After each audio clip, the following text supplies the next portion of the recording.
Mapagpalang umaga sa lahat, lalong-lalo na sa ating butihing guro. Magandang umaga po, ma'am. Bago po natin simulan ang ating talakayan ngayong araw, tayo po muna ay manalangin. Iyuko natin ang ating mga ulo at damhin ang presensya ng Panginoon. Sa ngalan ni Ama, Aki, Espiritu Santo. Amen. Diyos Ama, maraming salamat po sa ibinigay ninyong pagkakataon upang kami ay muling matuto. Gawaran mo po kami ng isang bukas na isip at damdamin upang maisabuhay ang mga itinuturo sa amin at maunawaan ang mga aralin na makakatulong sa aming pagtatagumpay sa buhay. Amen. Sa ngalan ni Ama, Aki, Espiritu Santo. Amen. So, ang aming tatalakayin ngayong araw ay ang mga naiambag na mga makata sa pagpapayabong ng mga aktang patula sa mga panahong liberasyon ng pagpapalaya at aktivismo. So muli, ako si Binibining Joy Villanueva, ang unang tagapag-ulat. Bago tayo tumungo sa ating talakayan ngayong araw, ay mayroon akong inihandang laro. Kailangan niyong ayusin ang mga ginulong letra upang mabuo ang hinahanap na salita. Ito ay ang buuin mo ako. Sa unang salita, sino ang gustong sumagot? Free press. Magaling, ito ay free press. Ang pangalawang salita, sino ang gustong sumagot? Amado Hernandez. Magaling, ito ay si Amado Hernandez. At sa pangatlong salita naman, sino ang gustong sumagot? Tula. Magaling, ito ay tula. At sa pang-apat na salita, sino ang gustong sumagot? Makata. Magaling, ito ay Makata. At sa panglimang salita, sino ang gustong sumagot? Alejandro Abadilla. Magaling, ito ay si Alejandro Abadilla. At sa pang-anim na salita, sino ang gustong sumagot? Lope K. Santos. Magaling, ito ay si Lupi K. Santos. At sa pang-pitong salita, sino ang gustong sumagot? Rofeno Alejandro. Magaling, ito ay si Rofeno Alejandro.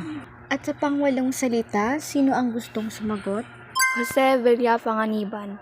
Magaling, ito ay si Jose Villa Panganiban. At sa pang-siyam na salita, sino ang gustong sumagot? Jose Corazon de Jesus. Magaling. So, ito ay si Jose Corazon de Jesus. At ang panghuling salita, sino ang gustong sumagot? Clodoaldo del Mondo. Magaling. Ito ay si Clodoaldo del Mondo. Batay sa inyong mga kasagutan, may idea ba kayo kung tungkol saan ang tatalakayin natin ngayon? Anyone? Ito po ay tungkol sa mga makata. Mahusay. So, ngunit bago tayo dumako sa ating paksang tatalakayin, ay narito ang ating layunin. Sa pagtatapos ng aralin, ang mga mag-aaral ay inaasahang una, natutukoy ang mga makata at naiambag nito sa panahon ng liberasyon sa isang akdang patula. Pangalawa, nakapagbahagi ng sariling karanasan sa isang akdang patula.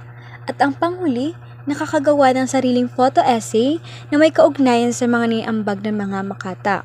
Upang mas maunawaan natin ang tatalakayin ngayon, dumako muna tayo sa mga talasalitaan na makakatulong sa atin upang maunawaan nating mabuti ang bawat daloy ng ating talakayan. So, sino maaaring magbasa ng talasalitaan? Paglinaw ng talasalitaan. Una, makata. Ang makata ay isang tao na sumusulat ng tula. Pangalawa, liberasyon. Ang proseso o kalagayan ng paglaya mula sa anumang uri ng pagkakagapos, pagkaalipin, kontrol o kapangyarihan ng iba. Pangatlo, free press. Magasing pampahayagan sa wikang Ingles na itinatag noong 1908. Ang pang-apat, tula. Isang kaisipang naglalarawan ng kagandahan, kariktan, ng kadakilaan at mga karapatan. At ang panglima, panitikan. Ito ay ginagamit ng mga tao upang magpahayag ng kanilang mga nararamdaman, mga naiisip, mga karanasan at mga hangarin sa pamamagitan ng pagsulat. Panahon ng liberasyon. Sa panahon ng liberasyon, naging paksa ng mga tulang kanilang sinulat ang pag-ibig sa bayan at pagpupuri sa bayang tinubuan, kalayaan at mga bayani ng lahi.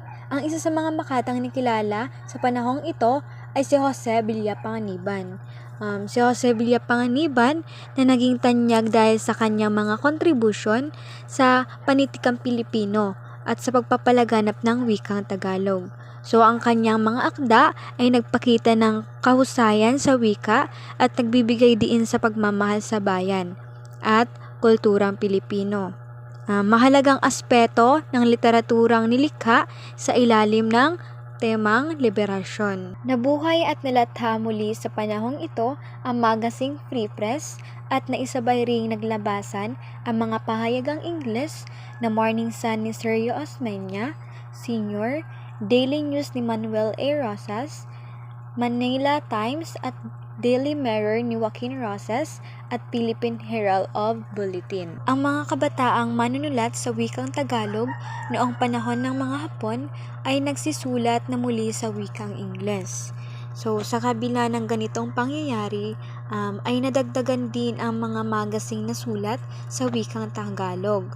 So, bukod sa liwayway, ay lumas din ang kayuman ni Alejandro Abadilla, singtala ni Clodoaldo del Mundo, ilang-ilang inyego ni Ed Regalado, bulaklak na mga kubala at malaya ni Theodore Agoncillo.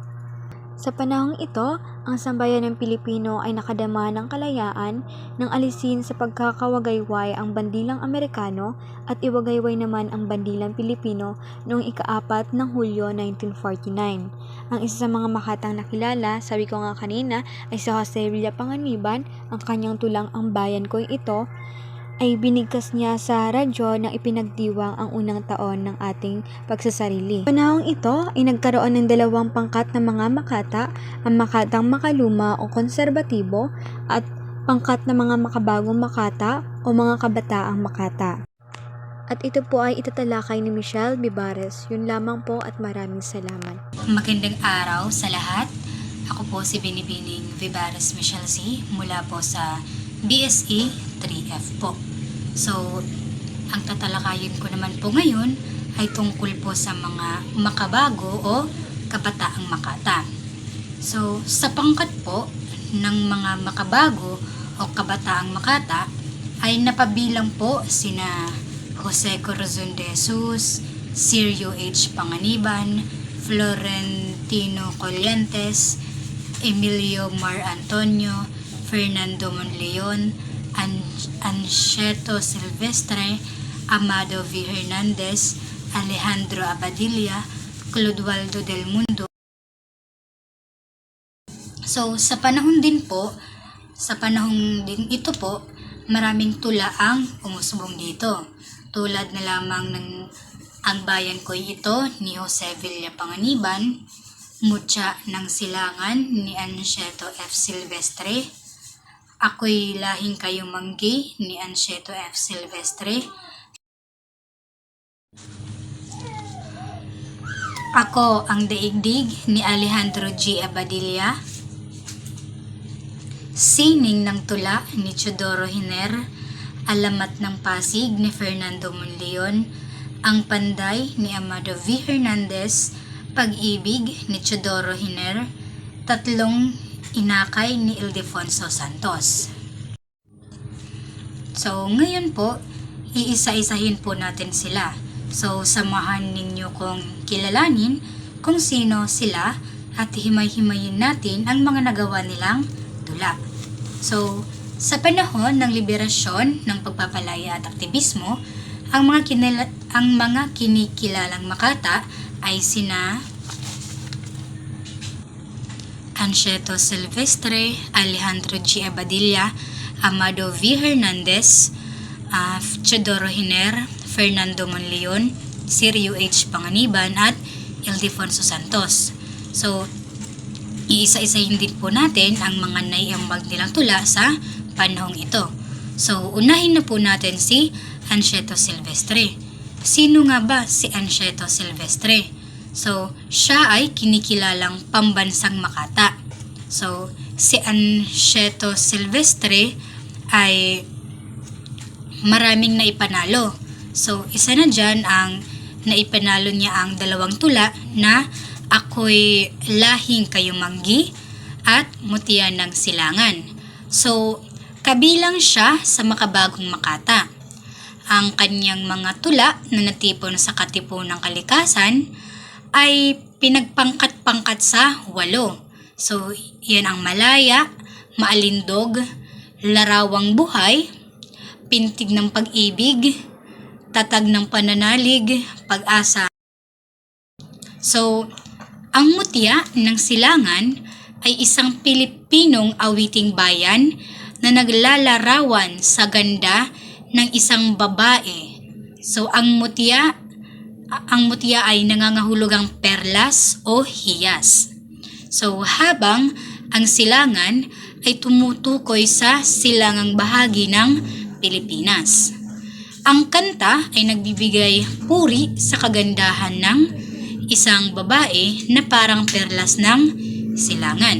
So, ito ay isang awiting bayan ng Pilipinas na sinulat ni Anchieta Silvestre. So, halina't basahin natin ang tula. So, sino pong maaaring magbasa ng tula? Okay, maraming salamat po, Binibini. So, ang pangalawa ay si Alejandro G. Abadilla. So, siya ang tinaguriang ama ng makabagong panulaang Tagalog. So, si Alejandro G. Abadilla o mas kilala sa kanyang palayaw na AGA. So, tunghayan po natin ang kanyang tula. So, sino po ang maaring magbasa ng tula?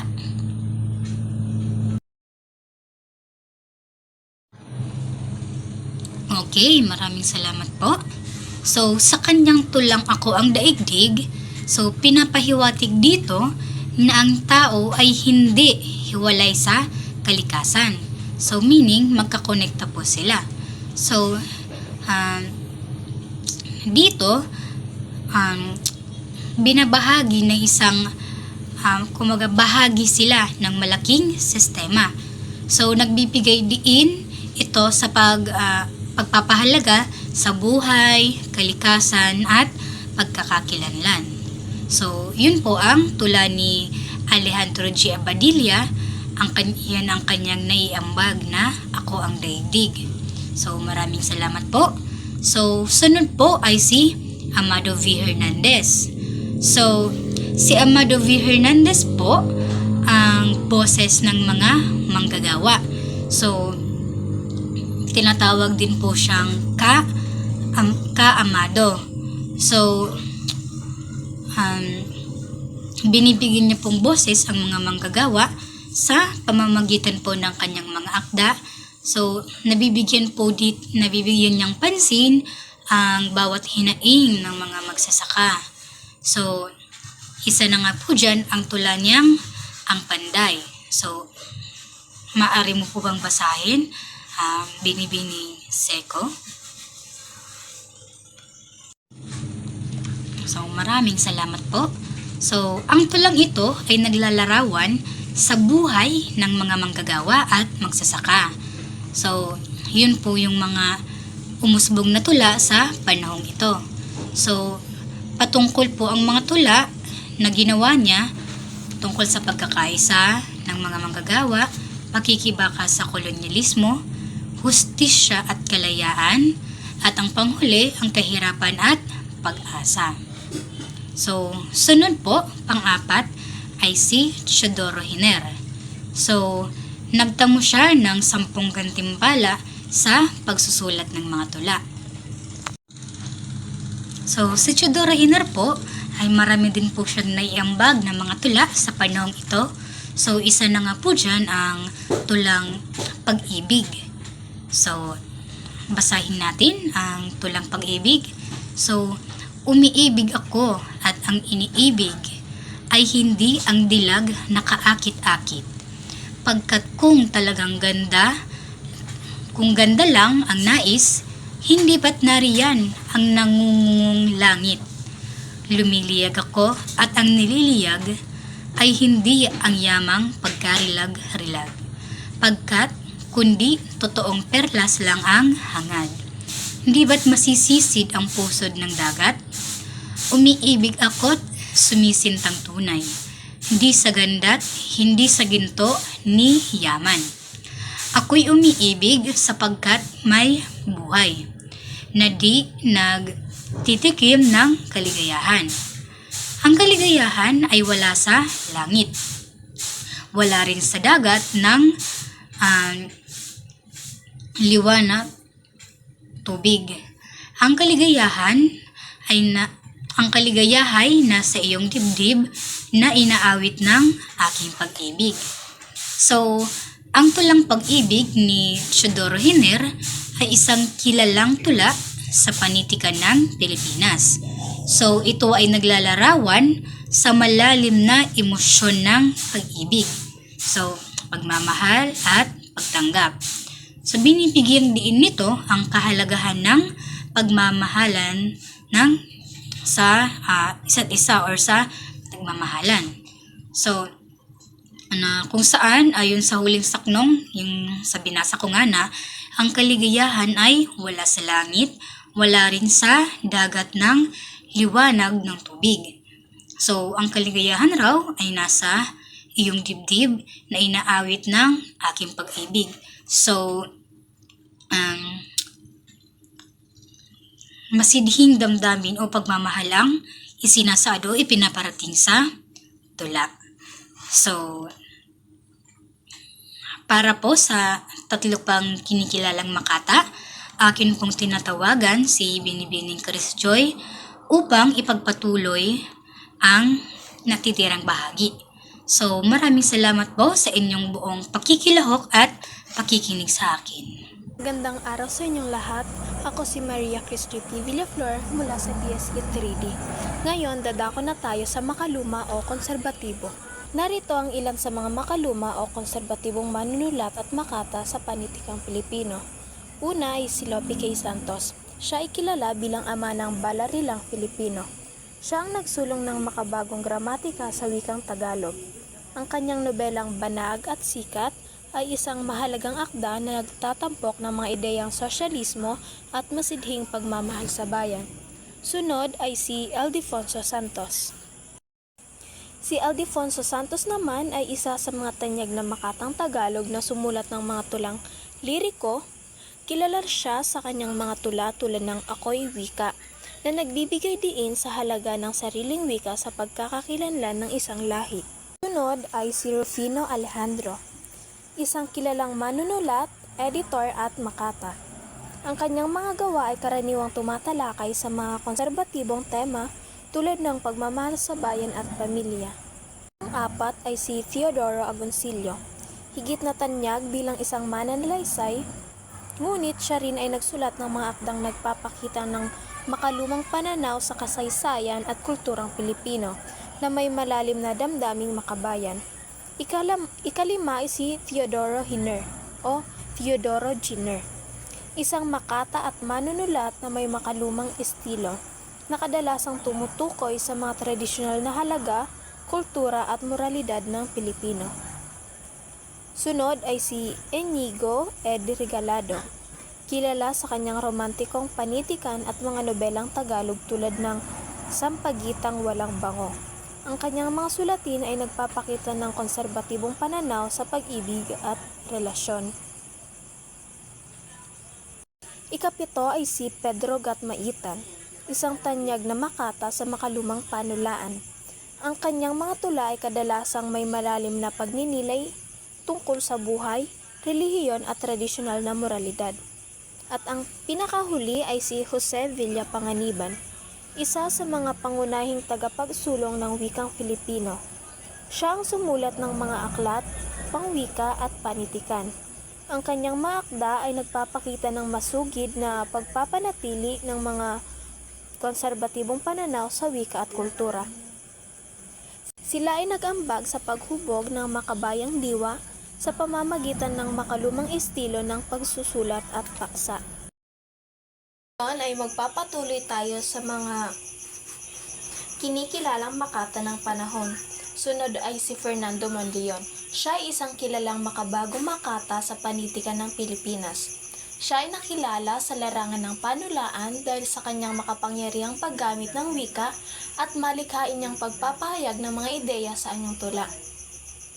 Isa sa kanyang pinakatanyag na akda ay ang tulang Alamat ng Pasig, na nagbigay sa kanya ng unang gantimpala sa prestihiyosong Timpalak, Palangka noong taong 1958.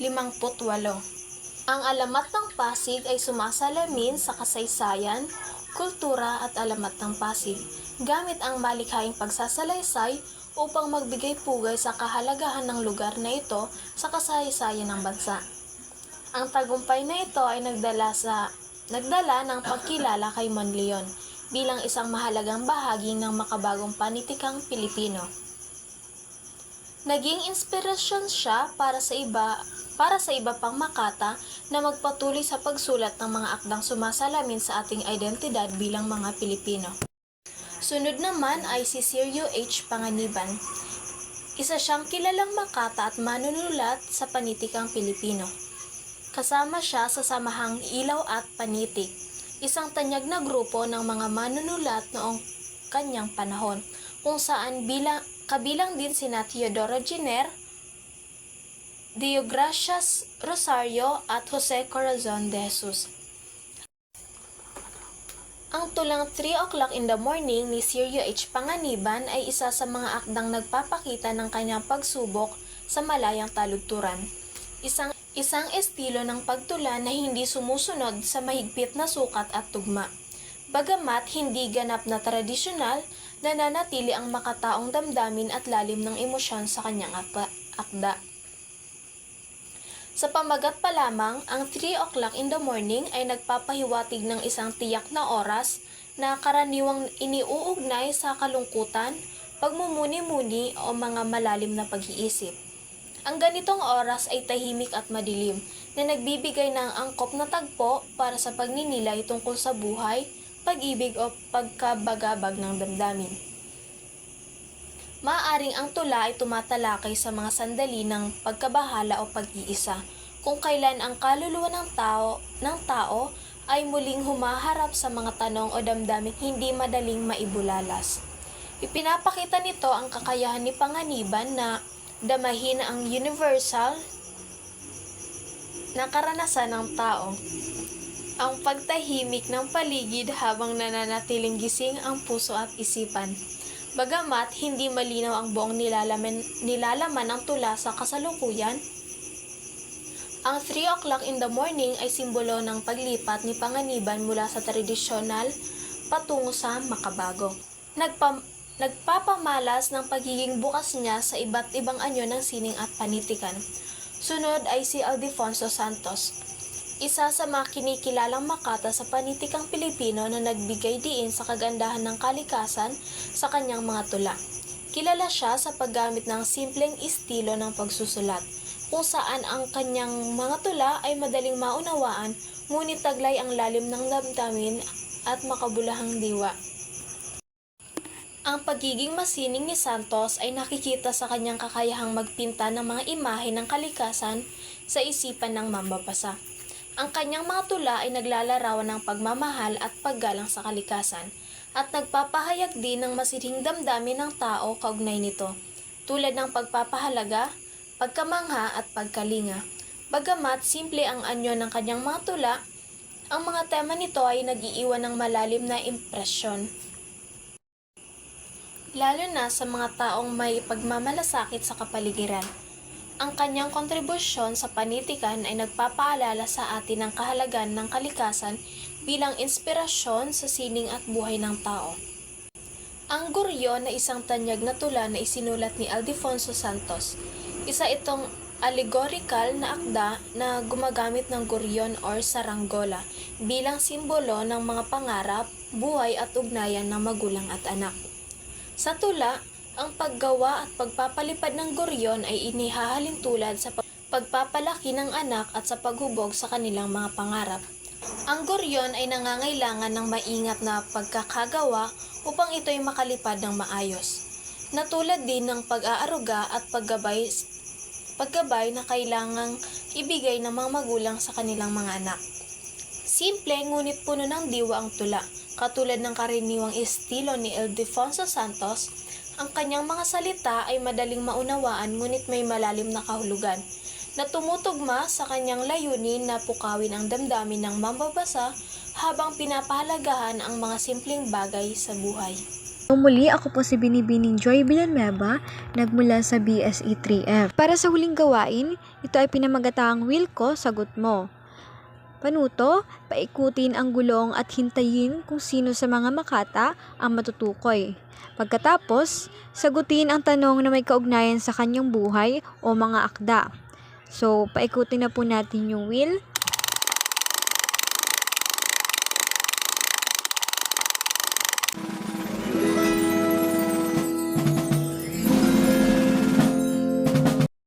So, ang napili ay si Amado B. Hernandez. Tinaguri ang makata ng manggagawa. Si Hernandez ay isinilang noong 1903 at nakilala bilang manunulat, makata at aktivista.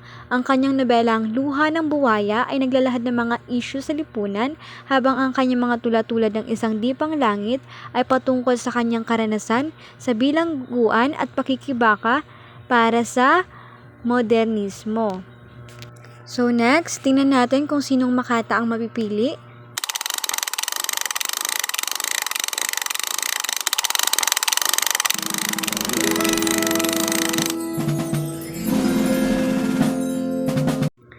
Ang napili ay si Jose Villa Panganiban, isang kilalang linguista at manunulat na Pilipino. Siya ang naging direktor ng Surian ng Wikang Pambansa. Kilala sa kanya ang aklat ukol sa gramatika at diksyonaryo ng wikang Pilipino tulad ng Concise English to Tagalog Dictionary. So, paikutin po natin ulit yung wheel kung sino ang mapipiling makata.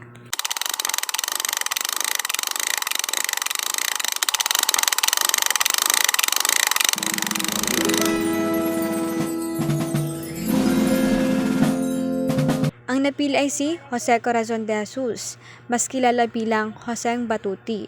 Siya ay isang tanyag na makata noong panahon ng Amerikano. Kilala siya sa kanyang tanyag na tula, na Ang Bayan Ko, na naging makabayan at patuloy na iniuugnay sa mga kilusang masa. So, paikutin ulit natin yung wheel kung sino ang mapipiling makata.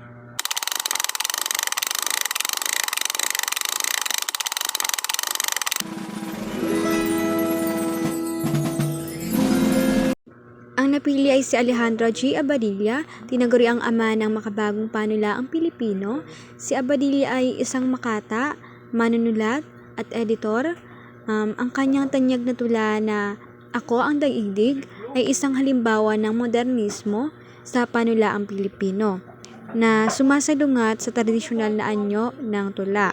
Paikutin ulit natin ang wheel kung sinong makata ang mapipili.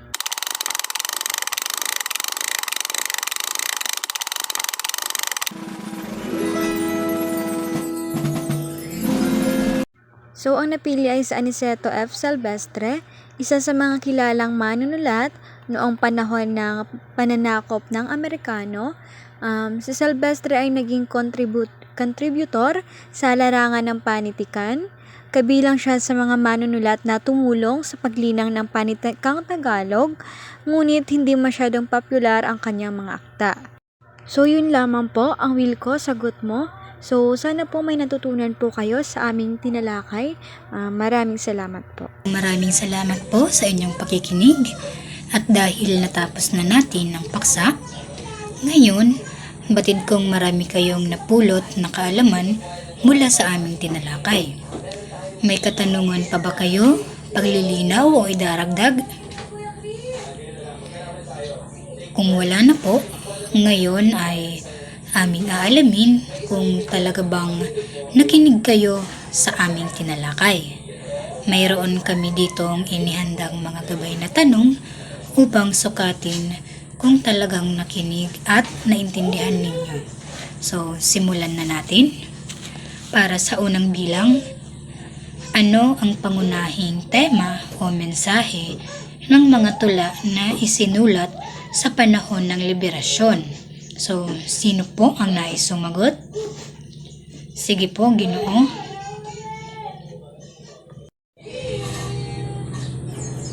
Okay po, mahusay.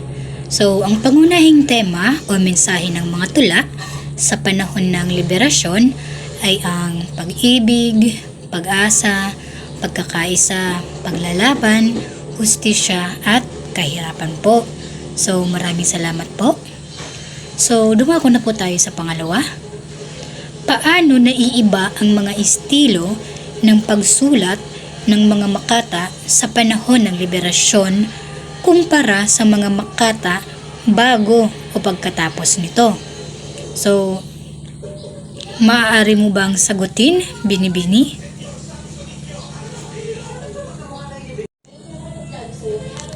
Okay, magaling. So, ang mga makata sa panahon ng liberasyon ay nagpakita ng pagkakaibang estilo ng pagsulat kumpara sa mga makata bago o pagkatapos nito. Ang kanilang mga tula ay madalas na mas direkta, masigla at puno ng damdamin. Ang mga makata sa panahong ito ay nagsusulat tungkol sa mga karanasan ng paghihirap at paglaban na nagpapahayag ng kanilang pagnanais para sa kalayaan at pagbabago. Samantala, sa makabago naman, mula sa tradisyonal na tula hanggang sa mga makabagong anyo o estilo ng tula tulad ng spoken word at iba pang umuusbong ngayon. So, maraming salamat po. Magaling! So, sunod po para sa ikatlong tanong. Sino-sino ang mga kinikilalang makata sa panahon ng liberasyon? Sino ang maaring sumagot? Sige po, Binibini. Okay, magaling. So, ang mga makata sa panahon ng liberasyon ay sina Anchieta Silvestre, Alejandro G. Abadilla, Amado V. Hernandez, Teodoro Hiner, Fernando Monleon, Sergio H. Panganiban at Ildefonso Santos. So, sila po ang mga kinikilalang makata sa panahon ng liberasyon. So, panghuli po, ano ang epekto ng mga tula sa panahon ng liberasyon sa kultura at lipunan? So, sino po ang gustong sumagot?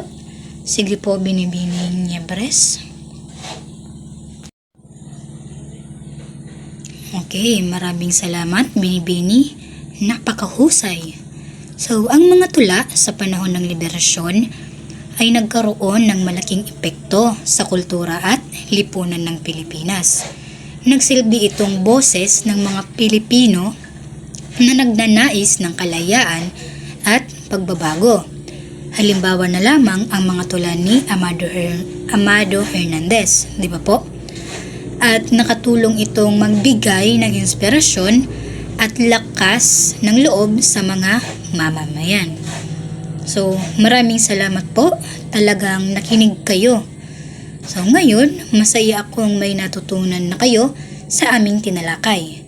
Dahil dyan, tinatawagan ko na si Binibining Chris para sa takdang aralin at pagsusulit.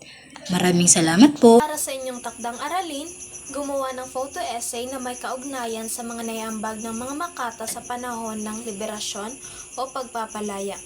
Maaaring pumili ng isa sa mga sumusunod na paksang: kahirapan, pagmamahal sa bayan, kalikasan o pamilya. Para sa pamantayan ng takdang aralin, una, nilalaman, malinaw ang paglalahad at naipakita ang sapat na kaalaman at pag-unawa sa paksa. Puntos, 10%. Pangalawa, kooperasyon, lahat ng miyembro ay nakibahagi. Puntos, 5%. At ang pagkamalikhain, naging malikhain at orihinalang inilahad, 10%. Sa kabuuan, 25%. So muli kami ang pangkat 10 ang nagtalakay ngayong araw. Narito ang miyembro: Villaflor Maria Chris Joy, Vivaris Michelle at Villanueva Joy C. Maraming salamat po. Sana may natutunan po kayo.